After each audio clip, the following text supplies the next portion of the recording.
உங்களெல்லாம் பார்த்தா தான் ஒரு செழிப்பமா இருக்கு. அதை விடுங்கடா, ரீல்ஸை பாருங்கடா.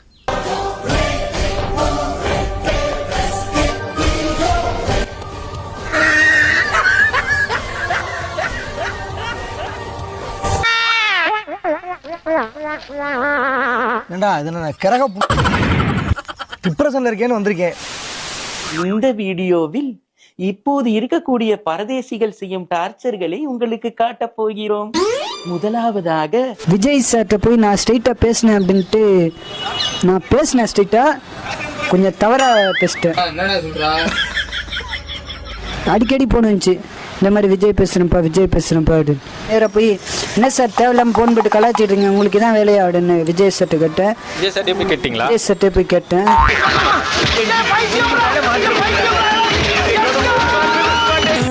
தன் சாவை சட்டை பையில் வைத்து எங்கேயும் செல்கின்றார்.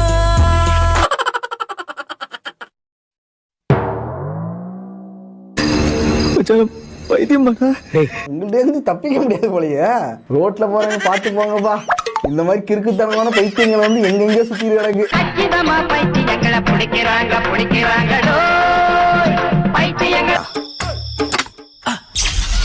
இரவு 7:05.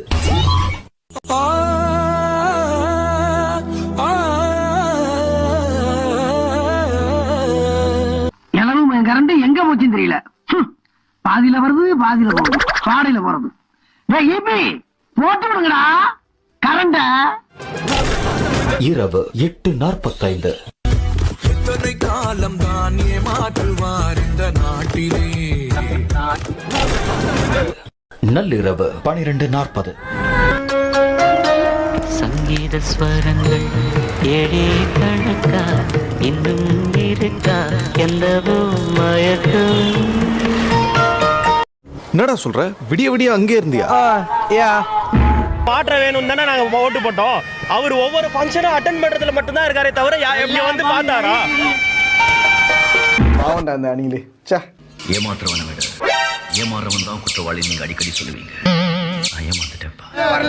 ஒரு எம்எல்ஏ வரல, ஒரு வட்ட செயலாளர் வரல, ஒரு பிரஜை வரல, ஒரு அரசாங்கம். அப்புறம் எதுக்கு பப்ளிக்?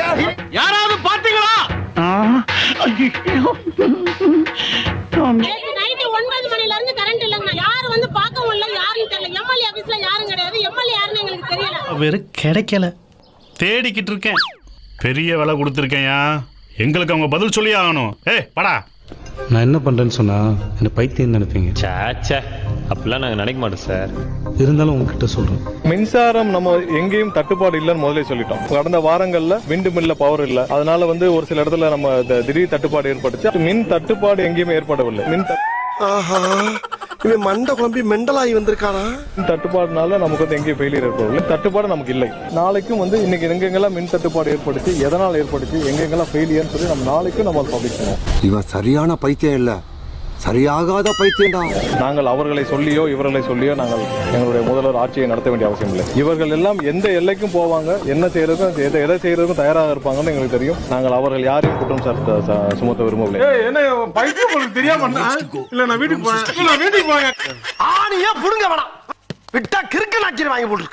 இந்த நோய் உங்களுக்கு எப்படி வந்துச்சு? என்ன பண்ண பாஸ் வரும்?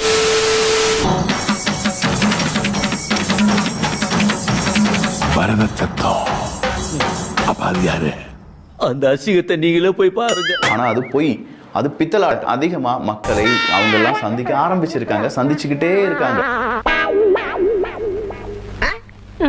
திருச்சியில விஜய் அவர்கள் இன்னும் ஏகப்பட்ட பேர் பேசிக்கிட்டு இருக்காங்க, பார்த்துக்கிட்டு இருக்காங்க.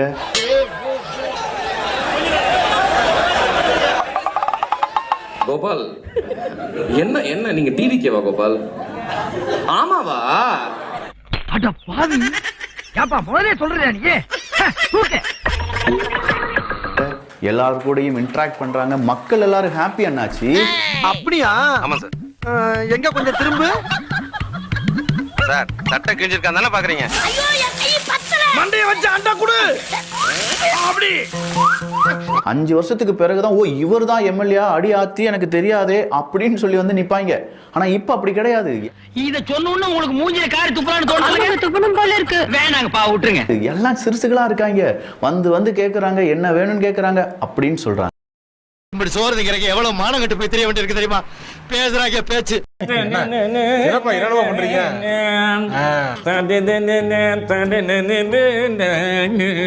மாலையெல்லாம் போட்டு எதுக்கு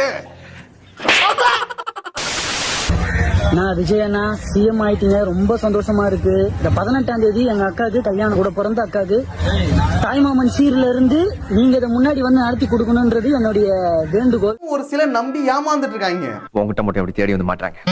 என்னை பார்த்தாலே கஸ்பன் நம்புறாங்க.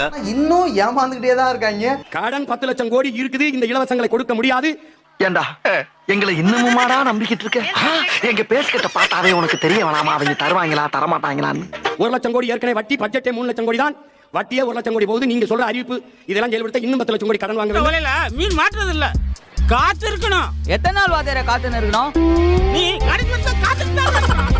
கொடுக்க முடியாது என்று தெரிந்து வெற்று வாக்குறுதியை கொடுப்பதுதான் மக்கள் துரோகம், மக்கள் விரோதம், ஏமாற்றம். எங்க இப்படி இருக்காங்க பாருங்க சார். உங்களை போய் ஏமாத்துக்காரன்னு கரெக்டா தானே சொல்லிருக்காங்க பானு. நாம அவங்களை ஏமாத்த தானே போறோம். ஏமாத்துறது தப்பு இல்லையா சார்? குற்ற உணர்ச்சி இல்லாம பண்ற எதுவுமே தப்பு இல்ல பானு. பெண்கள் பாதுகாப்பை டிஸ்டர்ப் பண்றவங்க யாரா இருந்தாலும் அது சகிச்சுக்கவே முடியாது. அவங்களுக்கான தண்டனை, நடவடிக்கைகள். அறிவுரை சொல்றதுலாம் சரிதானப்பா.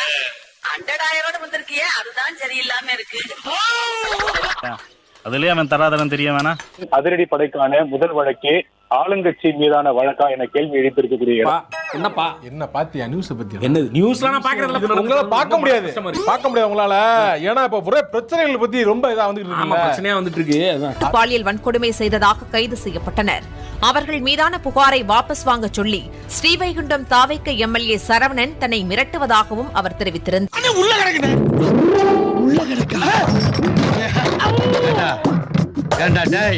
எனக்கு எம்எல்ஏ கிட்ட இருந்து கொலை மிரட்டல். அவ ஊர்ல இருக்காளான்னு விசாரிச்சுட்டு இருக்காங்க. எம்எல்ஏ மேலையும் சட்ட நடவடிக்கை எடுக்கணும்.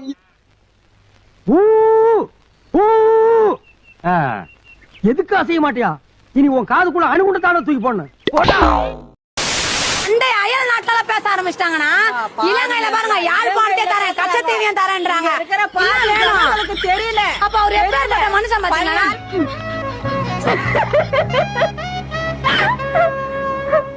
நாமளும் எவ்வளவோ கிறுக்குத்தனமா ஆட்களை பார்த்திருக்கோம். இப்படிப்பட்ட ஒரு மோசமான ஆளை பார்த்தது இல்லையா? நான் இப்படி ஒரு கேஸை என் வாழ்க்கையிலே பார்த்ததில்ல. நினைச்சாலே பயம்.